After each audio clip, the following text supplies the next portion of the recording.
les lèvres, mais tu es un tam-tam vide. Jésus c'est juste sur tes lèvres, mais dans ton cœur, Jésus n'y est pas. Tu l'as enfermé dans un coin, un petit coin de ta maison. Et tout le reste là est habité par le péché et par celui qui est le maître du péché. Amen. Ici, on peut user les sacramentaux, l'eau bénie, le sel béni. C'est la foi de l'Église.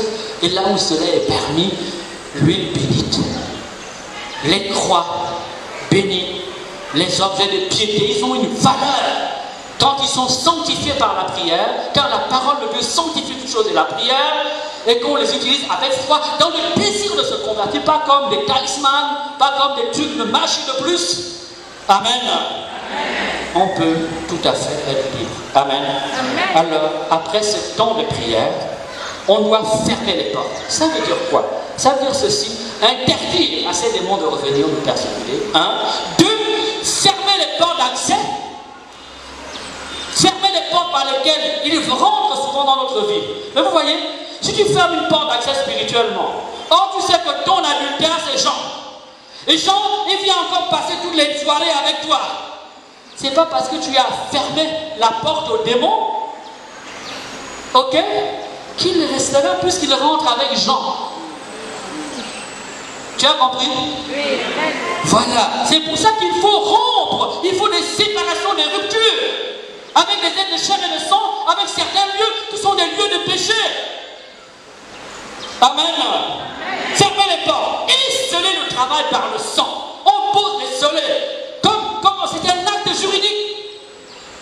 Comme un homme de loi dit, bon, ce lieu maintenant, il est interdit l'accès à tout public. C'est un acte d'autorité que te confère la foi. C'est un acte d'autorité que te confère l'onction royale de ton baptême. Et pour le prêtre, l'onction sacerdotale que Dieu lui a conférée sur le peuple de Dieu. Amen. Amen. Scellé par le sang de Jésus. Ensuite, la restauration. Partie qu'on oublie souvent. Ça veut dire quoi? J'ai vidé le mal, j'ai nettoyé. Il faut maintenant habiller. C'est compliqué ça. Tu as nettoyé un enfant, il y avait des chaînes, tu as cassé. Qu'est-ce que le père de l'enfant prodigue fait? Il dit enlevez-lui ça, n'est-ce pas? Mettez-lui le vêtement, l'anneau, on le revêt. Ça veut dire ici quoi? Ça veut dire que dans la prière, on demande que les guérisons s'opèrent dans son cœur et dans son corps.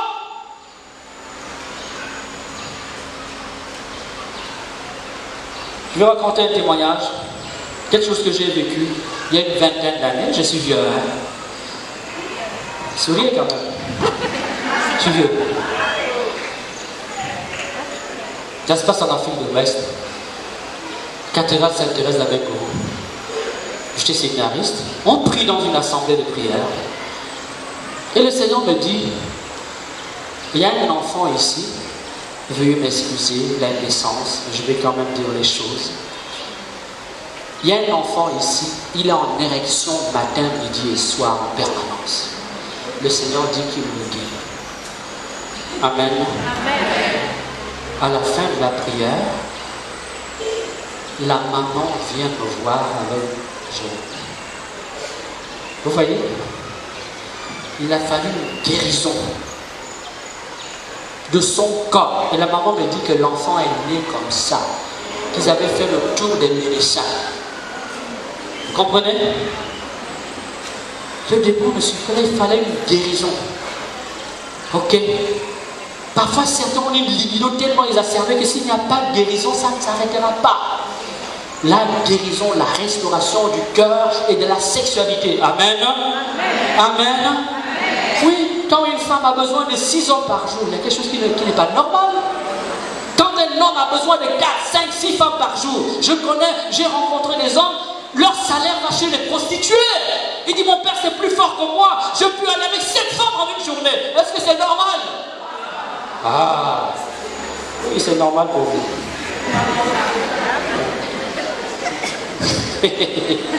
La guérison et la bénédiction.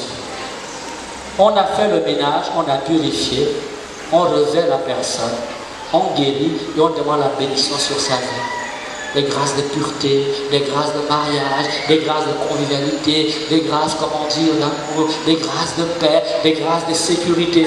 N'est-ce pas? On revêt la personne de bénédiction. En principe, on peut finir ce schéma de prière par l'aspersion de l'huile.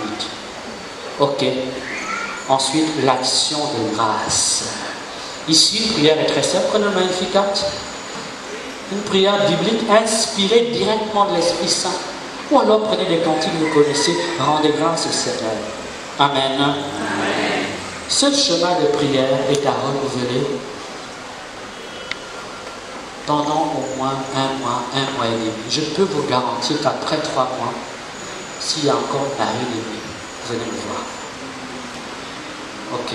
Mais vous voulez prier 30 secondes. Au nom de Jésus, au nom de Jésus, au nom de Jésus, sors, au nom de Jésus. Tu transpires 30 minutes, tu n'arrives pas à t'asseoir. Mais tu n'as pas fait le ménage de ta vie, de ton cœur. L'homme a dit, non, je suis libéré, c'est fini. Parfois ça prend du temps.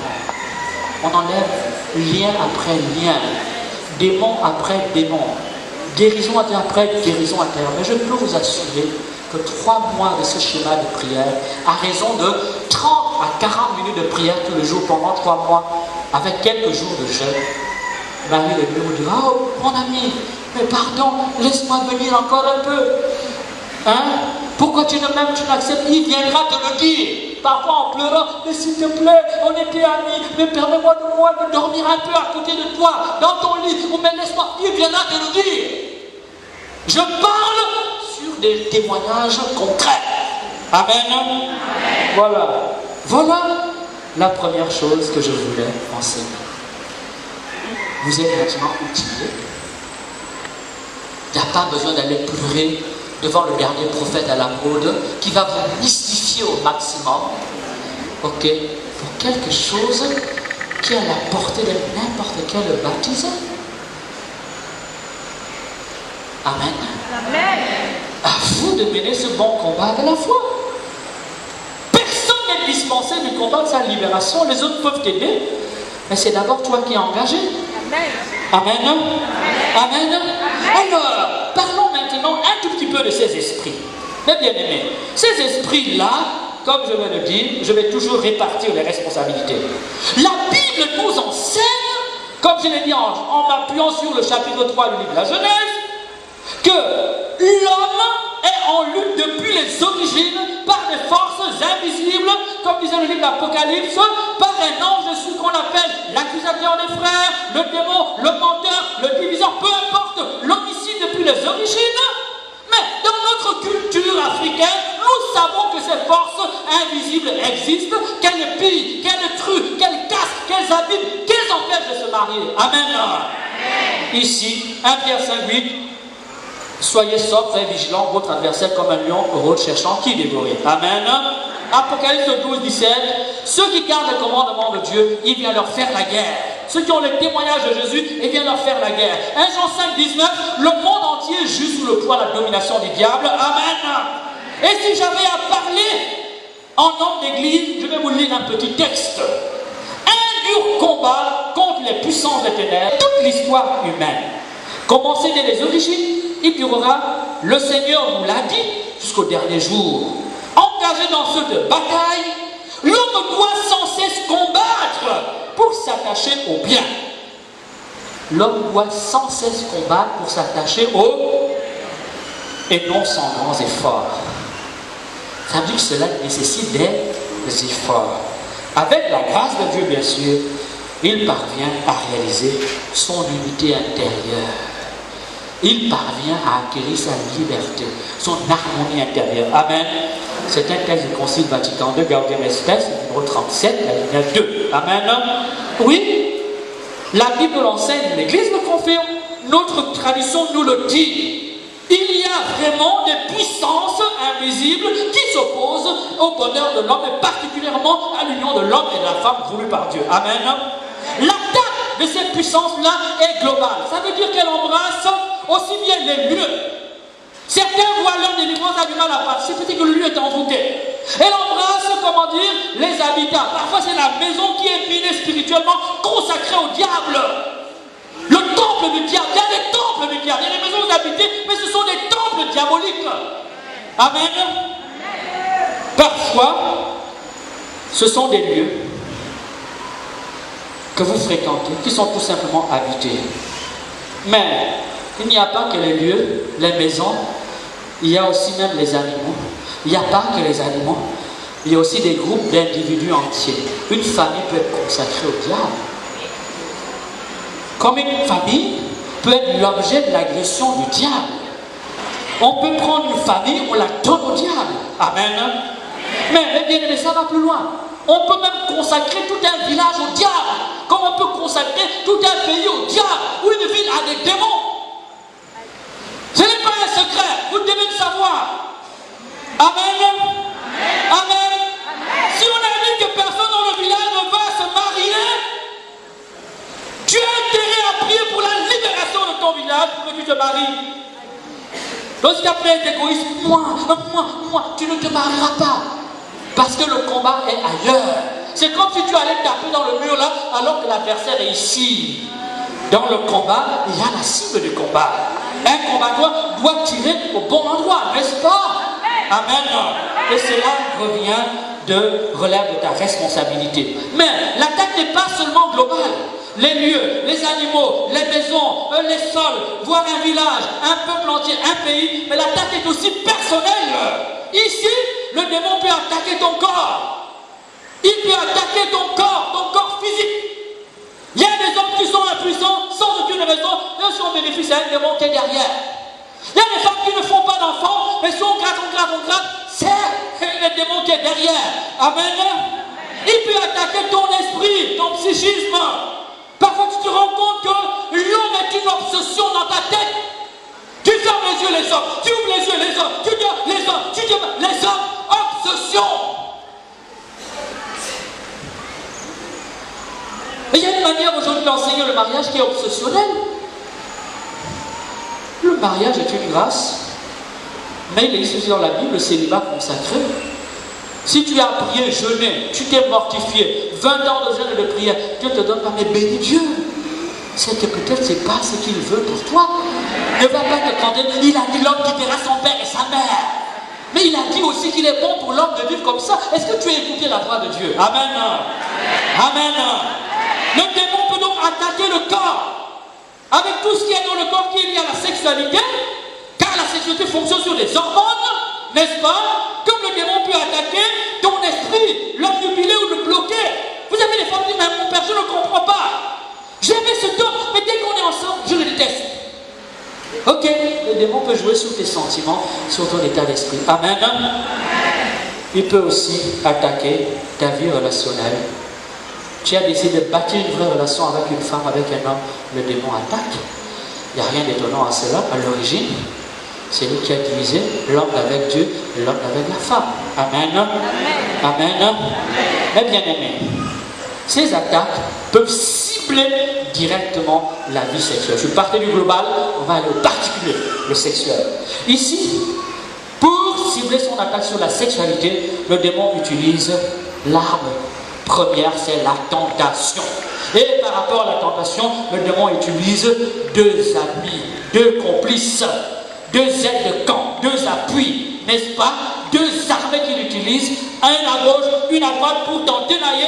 Ces deux armes, c'est ce qu'on appelle le monde, c'est-à-dire la société. Dans ses idéologies, on vous enseigne aujourd'hui que si tu n'as pas beaucoup d'hommes, tu n'as pas fait bonheur, tu es nul. Si tu vis la chasse de Dieu, c'est que tu es malade. Si tu es vierge, tu n'as jamais sorti avec un homme, c'est que tu es un coincé. On vous apprend aujourd'hui qu'il faut multiplier les expériences. Un homme qui n'est pas sorti avec un homme n'est pas normal. Il faut faire au moins les choses. Une femme qui n'est pas... C'est l'idéologie ambiante. Et on vous fait croire que c'est normal. Le monde utilise cela. Et bien sûr, il utilise comment? Avec les modes vestimentaires, les habitudes de vie. Mais ce n'est pas seulement, ça c'est, on va dire, la première arme. La deuxième arme, ce sont les désirs de ton cœur. Désirs non soumis à la parole de Dieu. Amen, amen, amen, amen. Désirs du cœur de l'homme, les blessures de ton cœur. J'ai un témoignage ici d'un jeune. Un cheminement, lui s'est privé jusqu'au bout, il se rend compte quelques années de cheminement, chasse que la fille. Quand j'ai joué à la chasse, Mais ailleurs, elle est avec un homme. Elle dit, mais ah bon, donc c'est comme ça. Les femmes, vous êtes méchantes, hein? Et le gars a décidé de se venger. Amen. Oui, le démon, il va utiliser alors le désir de ton cœur ou les blessures de ton cœur. Amen. Amen. Amen. 1 Pierre 2,11, 1 Pierre 2,11, Galates 5, 25, 1 Jean 2, 16, la triple concupiscence, l'orgueil de la richesse, la convoitise des yeux. Amen. Amen. Jacques, tout le chapitre 4. Les passions coupables, les désirs mauvais font la guerre à l'âme. Amen. Amen. Donc le démon, s'il voit que tout c'est dans toi, il va utiliser ça contre toi. Il va souffler, il va attiser ça. Amen. Amen. Vous voyez, il va l'utiliser de manière violente. La séduction par les médias, la télévision, les films, les réseaux sociaux, même ce que tu ne voulais pas faire, il te le met dans la tête et tôt ou tard tu vas finir par trouver cela normal de le faire. Amen. Mais aussi les milieux de vie. Quand tu vis dans un quartier où tout le monde boit, où tu vis dans un quartier où tout le monde se débauche, à la maison, tout le monde a une copine. Toi tu vas aller, ça devient difficile. Tu vis dans une maison, tout le monde a un enfant sans mari. Et moi, je te dis, mais est-ce que tu es normal? Le lavage de cerveau fonctionne, finit par quoi tu n'es pas normal. Toi aussi, vas chercher ton enfant, mais sans lui donner un père. Amen. Les proches, les milieux de vie, les fréquentations sociales, les amis, le démon utilise tout cela. Et vous voyez, par tout cet ensemble de choses, il te pousse à l'usage désordonné de la sexualité. Débauche, infidélité, concubinage, et toutes les saletés qui vont avec. Mais ce n'est pas seulement cela, ce sont les perversions sexuelles à la mode. Ok? Qui a envie d'épouser une femme qui est déjà sorti avec 2 ou 3 femmes? Comment tu peux être à l'aise quand tu sais que ta femme risque de draguer ta soeur? Ou ta femme, sa copine peut être sa femme potentielle, n'est-ce pas?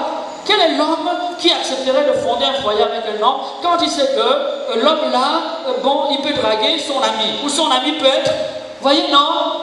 Tout cela détruit le mariage, tout cela se combat à l'esprit du mariage, tout cela s'oppose à la loi de Dieu. C'est une mentalité ambiante qui oppresse, qui empêche et qui bloque, comment dire. Et vous vous étonnez, non, c'est difficile de trouver un mari, j'ai prié. Mais oui, veuillez m'excuser, si vos jeunes ou nos jeunes ne connaissent pas la fidélité, si nos jeunes n'ont pas le droit de s'engager, ça devient difficile de se marier. Si tu es dans un village, personne dans le village ne veut être monogame, ce sera difficile de te marier. Tu es dans un village où tous les hommes du village, veuillez m'excuser, sont homosexuels. Comment tu vas faire pour te marier? Amen. Et tout cela, ce sont, comment dire, c'est une mentalité, un esprit, un conditionnement, comment dire, psychosocial, idéologique qui s'oppose au mariage. Amen. Et bien aimé, avec cela, il y a le règne du porno, avec les appareils, avec toutes sortes de trucs les plus bizarres, la sodomie, la pédophilie, tout cela détruit le mariage et s'oppose au mariage. Ne prenez pas seulement le mari, les démons qui disent non, non, non, non, c'est tout ça qui appelle les démons et libère les démons. C'est sur ce territoire-là qu'ils vivent. Et là où sont les démons, ils produisent cela. Amen. Amen. Oui, j'ai appris que les appareils sexuels se répandent. Il y en a 1 vitesse, 2 vitesses, 10, je ne sais pas combien. Veuillez m'excuser, hein, les femmes, je vais vous le dire. Ok? Ça ne te permettra pas de te marier. Même si tu es marié, à un moment donné, ton mari ne pourra plus te satisfaire. Mais oui, si tu es habitué à faire l'amour avec les robots. Les prouesses technologiques d'un robot, ce n'est pas un être humain. Donc tôt ou tard, ton mari ne pourra plus. Et tu vas t'étonner que le mari commence à te fuir. Tu vas t'étonner. Au bien que tu rencontres un homme, tu dis ah mais mon gars, mais vraiment, moi je suis chrétienne, hein, ça fait 10 ans la chasteté. Et vous allez vous dormir une nuit, le lendemain le gars disparaît. Je dis non, Marie de nuit là, c'est pas Marie de nuit, c'est appareil sexuel que tu as utilisé. Oui, mais bien sûr. Tu ne sais pas pourquoi. Tu ne sais pas, tu lui as dit que tu es gay, ça fait 10 ans. On lui s'attend à voir une femme vierge. Mais quand elle est dans le lit, elle m'a menti. Non, là, non, ok. Il va partir. Et tu vas pleurer, oh Dieu m'a pas écouté, ma prière n'est pas montée. Le plaisir, c'est aussi la vie. Les esprits anti-mariage sont aussi des esprits anti-vie. Alors, ce sont ces esprits-là, sur le plan, on va dire scientifique, le plan visible, qui mettent en place toutes les lois et toutes les inventions par rapport à la stérilisation, à l'avortement, aux manipulations génétiques, au gender, opération de l'homme qui devient femme, femme qui devient homme. Ce sont les mêmes esprits. Ok, il faut le dire, ce sont les mêmes esprits qui manipulent les intelligences et les hommes de savoir et les techniques pour conduire l'homme à quoi? À détruire, comment dire, l'ennemi du mariage qui est la vie. Qui est la vie. On se marie pour faire des enfants à moins d'un accident. On se marie pour être fidèle, pas seulement pour le plaisir. On se marie pour être heureux ensemble et pour éduquer les enfants ensemble. Amen. Et on se marie homme avec femme, femme avec homme. Mais quand, du jour au lendemain, ton mari arrive, il dit je suis une femme maintenant. Amen. Les esprits anti-mariage sont aussi les esprits qui causent des maladies qui rendent les femmes et les hommes stériles. Les gens ne savent pas s'assurer. Ça ne veut pas dire qu'il n'y a pas de microbes, il n'y a pas de causes virales ou microbiennes, ou mécaniques, ou alors, comment dire, les causes hormonales. Non, ça ne veut pas dire ça. Mais ça veut dire que souvent aussi, parfois, ce sont ces esprits qui agissent directement. Amen. Les perversions du mariage. Ces esprits anti-mariage causent les perversions. Amen. Eh bien, ici maintenant, on peut parler des inclus. Je ne vais pas insister, parce que ça l'a été dans la tête.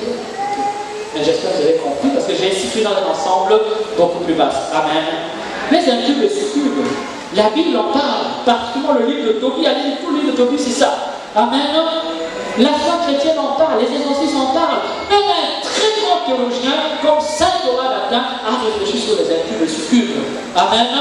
Il s'agit de quoi? Il s'agit de forces, comment dire, invisibles, occultes, qui viennent s'unir à un homme, à une femme, de différentes manières. Ça peut être de manière visible, ça peut être de manière, comment dire, consciente, on va dire que la femme a fait un pacte avec un esprit, qui se battrait, ils vont ensemble, ben oui. Ça peut être que la femme est violée, elle voit une femme physiquement qui vient la violer, mais la plupart du temps, c'est dans le rêve. Mais le rêve est si réel qu'il impacte, comment dire, l'humeur, le corps levé. Amen. Si réel que parfois ça peut être plus réel qu'un acte sexuel, physique, matériel d'un humain avec un humain. Amen. Alors, les portes d'entrée, elles sont multiples. Ça peut être tout simplement qu'on t'a consacré les esprits dans ta famille, dont tu as livré. Ça peut être les esprits qui gèrent ta famille, qui estiment que tu es leur chose, n'est-ce pas? Ça peut être toi-même. Voilà. Certains veulent tellement se marier et veulent tellement quand elles passent, les hommes les applaudissent, se mettent à genoux, qu'elles vont voir les féticheurs et les marabouts, on met les choses dans le corps, parfois jusque dans le bas-ventre, et les esprits ne font rien. Amen. Parfois, c'est vous-même qui avez payé avec espèces sonnantes et trébuchantes pour qu'un mari de nuit vienne habiter votre vie, soi-disant pour vous rendre séduisant, soi-disant pour vous donner d'attirer les hommes. Mais il attirera tellement les hommes que vous ne serez pas capable de rester avec un seul homme. Et dès que tu vois ton mari casse, parce que tu lui as demandé d'attirer tous les hommes que tu veux.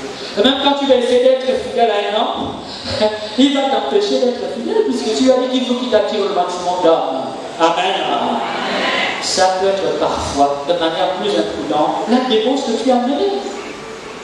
Ça peut être une mauvaise rencontre. Tu es sorti avec un homme qui est dans la magie ou dans l'occultisme et il en a profité pour te glisser un démon.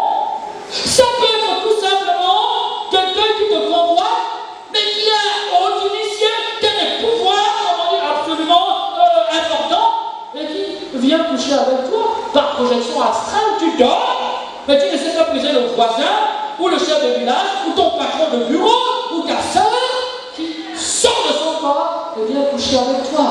Amen. Amen. Ces esprits vont bloquer le mariage, mais en même temps, ils vont bloquer ta chance, c'est-à-dire bloquer tes projets. Quand quelqu'un est habité par ça, rien ne peut marcher. Ce que tu fais se volatilise. Mais pourquoi? Parce qu'on se nourrit, la sexualité représente la vie. Et la vie est la base de tout. Si on se nourrit, comme on dit la séquence, on se nourrit de ta vie, donc de ton potentiel vital, ce que tu fais ne marchera pas parce que ça sert à un autre. Et parfois, ces hommes sont intelligents. Ils peuvent te donner de l'argent. Et puis, du temps, quand tu es devenu coquille, il ne reste plus rien du tout. Et il s'en va. Amen. Amen. Rupture des relations lorsqu'elles deviennent sérieuses. Tu peux aller tous les hommes que tu veux. Et dès que tu décides de vivre avec une seule femme, avec un seul homme,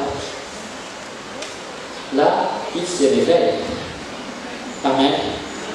Soit il va créer l'animosité entre vous, soit il va te ramener de nouveaux partenaires, soit il va créer le début sexuel, soit il peut causer la frigidité sexuelle de une femme, soit il peut créer, comment dire, l'impuissance sexuelle chez un homme. Je dis des hommes, il est avec sa femme, rien ne marche. Mais quand il est dehors, non, hein, c'est ça, mais aussi les femmes. Mais les femmes aussi souffrent de ça. Il n'y a pas que les hommes, mais aussi les femmes. Ça existe pour les hommes comme ça existe pour les hommes. Comment dire? Hommes et femmes, ça existe avec une sorte de rapport. Amen. Quand tu vois les animaux venir coucher avec toi, c'est ça. Quand tu vois les serpents venir coucher avec toi, c'est ça. Et tu es traumatisé. Quand tu vois les chiens venir coucher, c'est ça. Quand tu vois une femme comme toi, avec qui tu n'as aucun lien, et rien du tout ne vous délivre, régulièrement, rien. C'est ça aussi. Amen.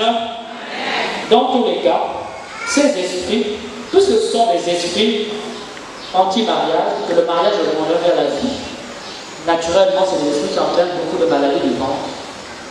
Et les esprits qui sont à l'origine de stérilité secondaire chez l'homme comme chez l'âme. Amen. Quand le mariage devient sérieux, il peut causer un accident ou une maladie grave. Et je connais des situations où l'un des partenaires est décédé. Il est décédé. Amen. Jean, monsieur, madame, c'est dit sans raison. Le monsieur prend sa voiture, alors qu'on est peut-être à un an de mariage, un accident. Ok. Bien-aimés, voilà comment on doit combattre ces forces anti-mariage. Voilà comment les défaire. Voilà comment lutter contre ces puissances du mal. Au plan individuel, vous savez ce qu'il faut faire. Ici maintenant, et je finis avec cela, sachez que non seulement vous devez mener le combat sur le plan personnel, individuel, mais aussi sur le plan social. Pourquoi? Parce que si tu veux vivre la chasteté et tu vis dans une maison, il y a la pornographie partout, ce sera difficile. Ceux qui ont été en Europe savent que tu es dans la rue, il y a des images qui passent partout, c'est difficile. Donc, si vous voulez que les hommes et les femmes se marient, éduquez-les aux valeurs, éduquez la fidélité, enseignez vos enfants à respecter les filles, vous-même mariez-vous, combattez les démons, mais aussi assainissez socialement. Les films qu'on passe à la télé incitent à la débauche. Une femme qui est matin, midi et soir, 4 heures tous les soirs, même à 2 heures du matin, sur les réseaux sociaux, ou alors sur les télénovelas. Film à l'eau de rose. Où tu lèves seulement les sentiments, tu lèves seulement le prince charmant, mais la vie réelle, c'est pas ça. La sexualité deviendra obsessionnelle, le mariage avec. Amen. Il faut donc lutter au plan perso et au plan social. Oui, le plan social, travailler à créer des modes chrétiens. Ce que je dis là, c'est presque, on a présenté, mon Dieu, quel chantier. Travailler à créer des médias chrétiens. Amen. Travailler à ce que dans le monde éducatif, on ne transmette pas seulement l'alphabet, mais le savoir-vivre. Amen. Travailler à ce que sur le plan politique, il y a, comment dire, des lois qui protègent notre jeunesse, qui protègent, comment dire, nos familles. Il faut le faire. Sans cela, vous voulez vous mettre dans votre coin pour vivre votre chasteté, mais vous vous trompez, ça ne marchera pas. Ok. Et ne vous étonnez pas si un jour vous vous rendez compte que ta petite princesse là, jolie gars, est une homosexuelle notoire. Ben oui. Si tu avais combattu ça à l'école, tu t'es inscrit comme on dit dans une association de parents d'élèves pour dire faites attention à ça, hein? Mais tu l'aurais répété, mais tu as pensé que bon, toi tu connais Jésus-Christ, tu es à l'aise. Oubliant que tu avais une nièce, un enfant, un cousin, un neveu, n'est-ce pas, qui lui est plus fragile et qui subira la pression de l'environnement. Amen. Ici donc, il faut conjuguer la lutte au plan collectif, social, éducationnel, n'est-ce pas, institutionnel, et la lutte au plan personnel, individuel.